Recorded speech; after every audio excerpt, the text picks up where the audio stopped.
ese ninde washobora gucika muri gereza zirinzwe cyane kurusha izindi zose?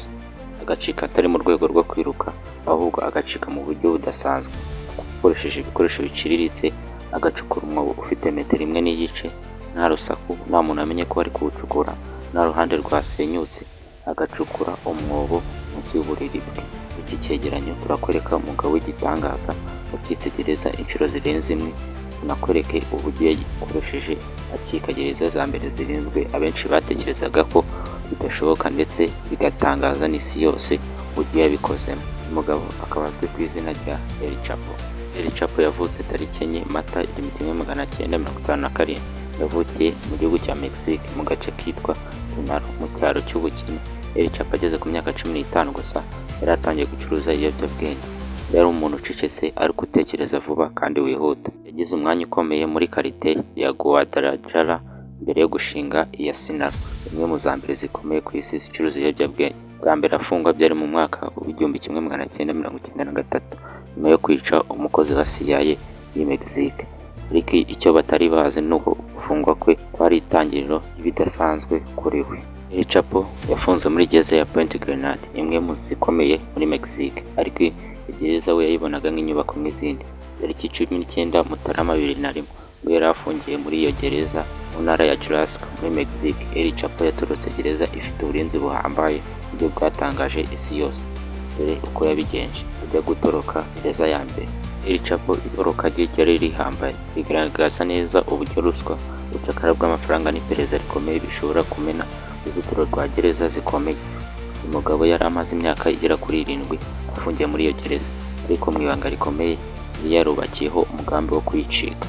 Mu gihe cy'imyaka myinshi El Chapo yinjije abakozi benshi ba gereza mu muryango we w'ubugizi bwa nabi.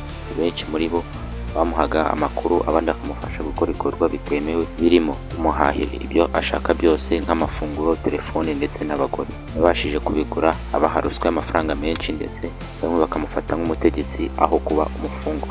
Umuntu wamufashe cyane yari umukozi w'isuku, we wamuteye inkunga ikomeye umugambi we wo gucika, umuhisha mu rukapu rw'imviza mu modoka itwara imyanda isohoka buri munsi muri gereza. Bivuga ko yihishe mu gikapu kinini agapakirwa nk'imyanda isohoka, ibintu byari byateguwe neza ngo bizacimura ihumye abari bashinzwe umutekano.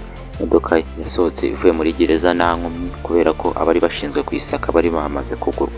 El Chapo yacitse atyo uburyo butigeze bugaragara mu mateka ya Mexique. Iri toroka ryatumye abayobozi benshi ba gereza barimo umuyobozi mukuru bafatwa, abandi birukanwa. Gereza ya Puente Grande yahise itakaza icyizere itazacikamo umuntu na rimwe. Itoroka rya El Chapo mu mwaka wa 2001 ryabaye isomo rikomeye ku rwego mpuzamahanga, yerekana ko amafaranga n'imbaraga z'ubugizi bwa nabi bishobora guhindura inzego zikomeye za leta. Kugeza uku gucika kuri mu mateka y'icika rikomeye kandi biteye ubwoba ryigeze kubaho ku isi. Nyuma y'icika rye El Chapo yahise asubira ku buyobozi bw'imiryango y'ibiyobyabwenge. Yari afite itsinda ry'ingabo zimurinda. Gusa mu mwaka wa 2014 polisi yarongeye iramufata, ariko icyatunguranye si ukumufata, ahubwo ni uburyo ucitse ubwa kabiri. Reba bumwe mu buryo yakoresheje ajya gucika gereza ya Altiplano. Ku itariki 11 Nyakanga 2015 isi yose yongeye gutungurwa n'inkuru itangaje yuko Joaquin El Chapo Guzman yacitse bwa kabiri muri gereza izwi cyane ya Altiplano iherereye mu ntara ya Mexique. Gereza yari izwiho kudacikwamo, yari ifite uburinzi buhanitse, harimo za kamera za CCTV, ibikoresho byo gutahura imyobo n'abashinzwe umutekano w'abanyamwuga. Ariko ibi byose ntabwo byahagaritse umugambi wari umaze amezi utegurwa mu ibanga rikomeye. Itukura tano iva munsi y'uburiri bwe kugeza mu nzu yari kure ya gereza. Uwo mwobo wari ufite ibi bikurikira: El Chapo ajya kubaka umwobo yacukuye yubatse tano ndende munsi y'akazu kari muri gereza, ifite metero 1.5 z'ubugari, metero 10 z'ubujyakuzimu, n'akamoteri k'imodoka kamufashaga kwihuta. Bijya gutangira, kamera zerekanye zo hejuru El Chapo yinjira muri dushe, hanyuma yagaruka. Icyo abacungagereza batari bazi uko yari yacitse ku nshuro ya kabiri. Tano yarangwaga no kugira umwuka, amatara n'imodoka no yamutwaye kugeza aho yakiriwe abantu be hanze. Nyuma y'icika rya kabiri, abashinzwe umutekano bafatanyije n'abanyamerika batangira kumukurikirana ku rwego mpuzamahanga. Mu mwaka wa 2016 El Chapo yaje gufungwa bwa nyuma.